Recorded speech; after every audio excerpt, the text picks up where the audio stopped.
মোহন না হয় পরের বাড়ির মেয়ে ছোট, কিন্তু শঙ্খ, যাকে আমরা এত কষ্ট করে মানুষ করেছি, সে কি করলো বলো? তার বউ যে এত কথা বলে গেল, প্রতিবাদ করেছে, উল্টে ওর সঙ্গে সহমত হয়েছে। তাহলে আমার এত কষ্টের, আমি আমার ছেলেটাকে নিয়ে থাকতে পারতাম না? আমি ওই ছেলেকে কত কষ্ট করে মানুষ করেছি। ওর তো মা ছিল না, যা করেছি আমরা, তোমার দাদা, আমি, আমাদের কত স্যাক্রিফাইস বলো তো। ওর লেখাপড়া, ওর খাওয়া দাওয়া, সবকিছু আমাদের সামলাতে হয়েছে। ওর বাবা ছিল বলো? ওর বাবা তো এখন বউ এসেছে, নিজের ফ্ল্যাট বাড়িতে বউকে নিয়ে আছে, তবু ভালো ছেলের একটু হলেও মায়া মমতা আছে, আমাদের সঙ্গে এসে রয়েছে। না, তার মানে তো এই নয় যে ওর বউ যা ইচ্ছে তাই করে যাবে আর আমরা সেটা মেনে নেব। ওর বউ এভাবে আমাদের অপমান করতে পারে না, পারে না কিছুতেই। সেই জন্যই বলছি বৌদি, এই পুরো বিষয়টার এক্ষুনি প্রতিবাদ হওয়া উচিত। ওই মেয়েটা ঘরে বাইরে যা ইচ্ছা তাই করে বেড়াচ্ছে, কেউ ওকে কিচ্ছু বলছে না। ও ও এটাই বিশ্বাস করে ও যা খুশি করবে, কেউ কোনো প্রতিবাদ করবে না, কেউ ওর এগেনস্টে কিচ্ছু বলবে না। আর সব থেকে বড় কথা বৌদি, ও তো আমাদের শঙ্কর জীবনটা পুরো নষ্ট করে দিয়েছে। কি যদিও ওর মতো একটা স্ট্যান্ডার্ডের মেয়ের থেকে এর বেশি কি আশা করা যায়, তাই না বলো? বৌদি বৌদি একটা কথা কখনো ভেবে দেখেছো? জাস্ট এমনি বলছি, মানে এমনি ভেবে দেখো যে শঙ্কর যদি অন্য কারোর সাথে বিয়ে হতো, মোর সাথে বিয়ে না হয় অন্য কারোর সাথে বিয়ে হতো, কার সাথে বিয়ে হতো? অনুর সাথে বিয়ে হতো। আর একবার তো শঙ্কর কথা হয়েও ছিল যে অনুর সাথে বিয়ে হবে। অনু পারত আমাদের বাড়ির কোনো গেস্টকে এইভাবে অপমান করতে, আমাদের বাড়ির গেস্টের সাথে এরকম দুর্ব্যবহার করতে পারতো? ওর কি তেমন শিক্ষা দীক্ষা? ও কেন করবে এরকম? তাহলেও তুমি কেন প্রতিবাদ করবে না বৌদি? হ্যাঁ, ওই মেয়েটা এত বড় একটা কাণ্ড ঘটালো, ওকে এইভাবে অপমান করলো, তারপরেও তুমি কোনো প্রতিবাদ করবে না? হ্যাঁ, এটাই কি তোমার বাড়ির নিয়ম? বৌদি তোমার বাড়িতে একটা নিয়ম কানুন আছে, তোমারই তো তৈরি করা।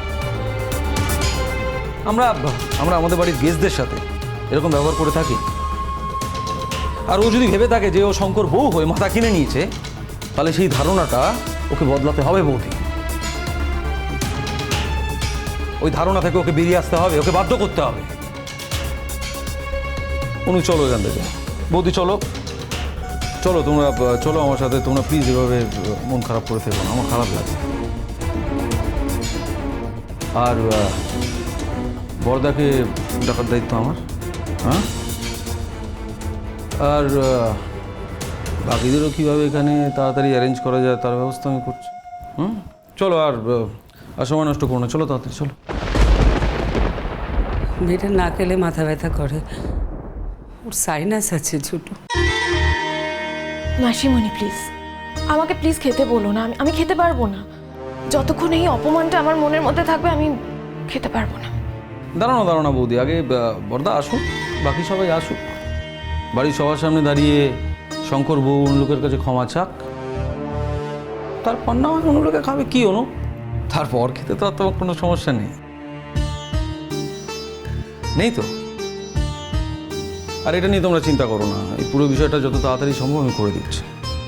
অনু, একটা কথা মনে রেখো, যে তোমার ছোটকা কিন্তু মারা যায়নি। আর এই বাড়িতে কার বিবেক আছে কার বিবেক নেই আমি জানি না, তবে আমার বিবেক কিন্তু অক্ষুণ্ণ আছে। আর সেই বিবেক থেকেই আমি বলছি, শঙ্কর বউ তোমাকে যে অপমান করেছে, তার জন্য ওর সঙ্গে যতটা লড়াই করতে আমি করব, যত দূর যেতে হয় আমি যাব। আর তার জন্য যদি ওকে এই বাড়ি থেকে তাড়াতেও হয়, আমি পিছু পা হব না। মনে রাখবে কথাটা? Now smile. Yes, that's like a good girl.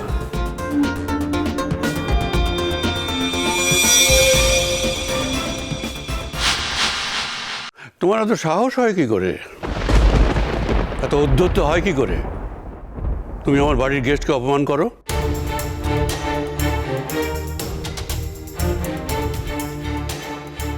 আমি কাউকে অপমান করিনি জেঠুমনি, যা সত্যি সেটাই বলেছি। এই তো সেখানে আপনাদের বাড়ির ছেলেও ছিল, তার সামনে যা বলার বলেছি। তুমি তোকে ভেড়া করে রেখেছো, তো বলার কিছু আছে না? কি বলবি ও? তুই বলার কিছু সুযোগ দিয়েছো? হাহ, তুমি তোর ব্রেন ওয়াশ করে রেখেছো গো।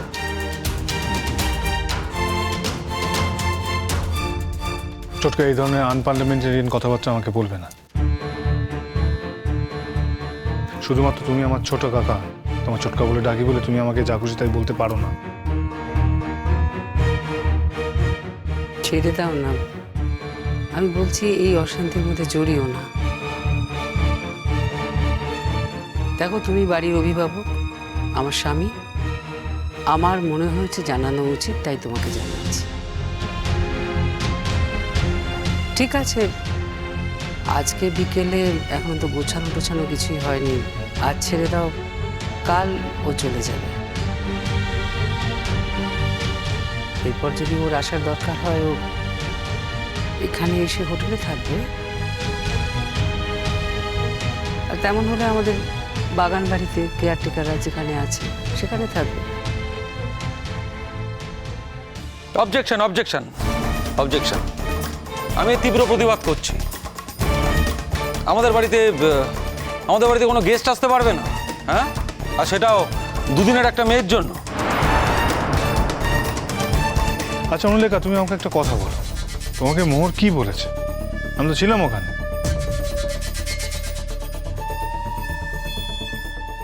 আমি এ ব্যাপারে কোনো কথা বলতে চাই না। ইনফ্যাক্ট আমি তো মোহরের ব্যাপারে কিছু বলিও নি, বলতে চাইনি।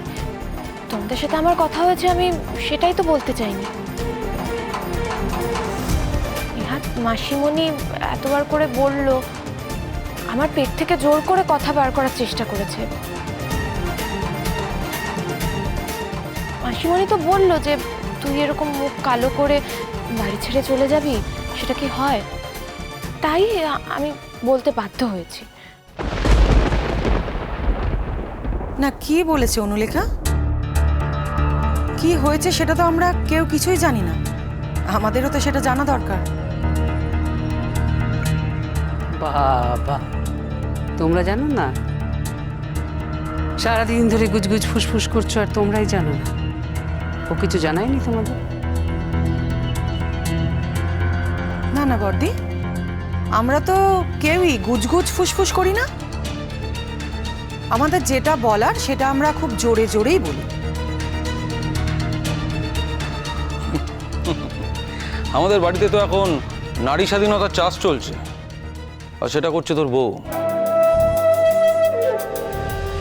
শঙ্খ, তোর বউ এখন শ্রমণাকে আর আমার বউকে বাড়ির বাইরে বেরিয়ে নিজের পায়ে দাঁড়ানোর বুদ্ধি দিচ্ছে।